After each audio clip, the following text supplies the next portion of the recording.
নমস্কার বন্ধুরা, আমি মৌসুমিস টেস্টি ট্রিটসে আপনাদের অনেক অনেক স্বাগতম। আমার আজকের রেসিপি দই আলুর দম। আলুর দম খেতে আমরা অনেকেই পছন্দ করি, আর সেটা যদি দই দিয়ে হয় তাহলে তো তার স্বাদই আলাদা হয়। তাহলে চলুন রেসিপিটা শুরু করা যাক। আলুর দম বানানোর জন্য প্রথমে নিয়ে নিচ্ছি 500 গ্রাম ছোটো আলু। এই আলুগুলোকে আমি খোসা ছাড়িয়ে জলে ধুয়ে পরিষ্কার করে নিয়েছি।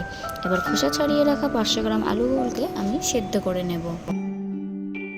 এবার কড়াইতে 3 চামচ তেল গরম করে নেব। তেল গরম হয়ে আসলে তাতে একটা তেজপাতা মাঝখান থেকে 2 টুকরো করে কেটে নিয়েছি, দিয়ে দেব 3টে ছোট এলাচ, 3টে লবঙ্গ আর একটা বড় দারচিনি টুকরো করে দিয়ে 5 থেকে 7 সেকেন্ড ভেজে নেব। 5 থেকে 7 সেকেন্ড পর ওই তেলেই দেব 1.5 চামচ আদা রসুন বাটা, 1 চামচ জিরের গুঁড়ো, 1 চামচ শুকনো লঙ্কা গুঁড়ো, কুচিয়ে রাখা টমেটো দিয়ে ভালো করে কষিয়ে নেব।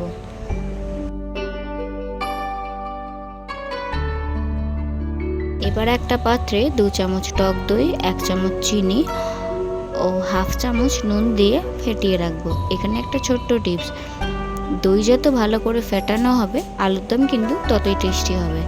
দইটা ভালো করে ফেটানো হয়ে গেছে, এবার এটা আমি সাইড করে রাখবো। টমেটোগুলো যাতে তাড়াতাড়ি গলে যায় তার জন্য সামান্য নুন ছড়িয়ে দেব। কষতে কষতে দেখবেন মশলাগুলো থেকে তেল ছাড়তে শুরু করে দিয়েছে। এবার মশলার মধ্যে আগে থেকে নুন চিনি দিয়ে ফেটিয়ে রাখা টক দইটা দিয়ে দেব। ভালো করে মশলার সাথে মিশিয়ে নেব। দই দিয়ে কষানোর সময় হাফ চামচ হলুদ দিয়ে আর একটু ভালো করে কষিয়ে নেব।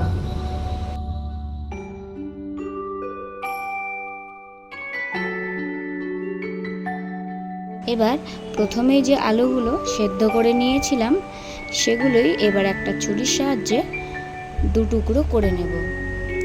আপনারা চাইলে এখানে আলুগুলো খোসা দিয়েও সেদ্ধ করতে পারেন, তারপরে খোসা ছাড়িয়ে মাঝখান থেকে কেটে নিতে পারেন। আমি একেবারে খোসা ছাড়িয়ে সেদ্ধ করতে দিয়েছিলাম। দেখুন আলুগুলো আমার সব রেডি, আর মশলা থেকেও তেল ছাড়তে শুরু করে দিয়েছে। এবার সেদ্ধ করে রাখা আলুগুলো মশলার মধ্যে দেব, দিয়ে সামান্য নাড়িয়ে চাড়িয়ে নেব।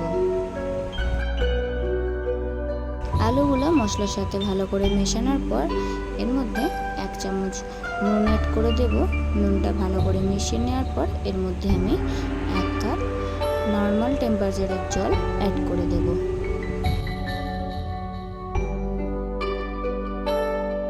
জলটা শুকিয়ে আসলে নামানোর আগে একটু তেঁতুলের কাঠ, যেটা আমি প্রথমেই রেডি করে রেখেছিলাম সেটা, আর একটু কাসুরি মেথি পাতা উপর থেকে ছড়িয়ে নামিয়ে নিলেই তৈরি গরম গরম দই আলুর দম। আমার এই রেসিপি আপনাদের কেমন লাগলো সেটা অবশ্যই কমেন্ট করে জানাবেন। ভালো লেগে থাকলে অবশ্যই একটা লাইক করে দেবেন, আর আমার পরিবারে নতুন হলে চ্যানেলটি সাবস্ক্রাইব করে দেবেন।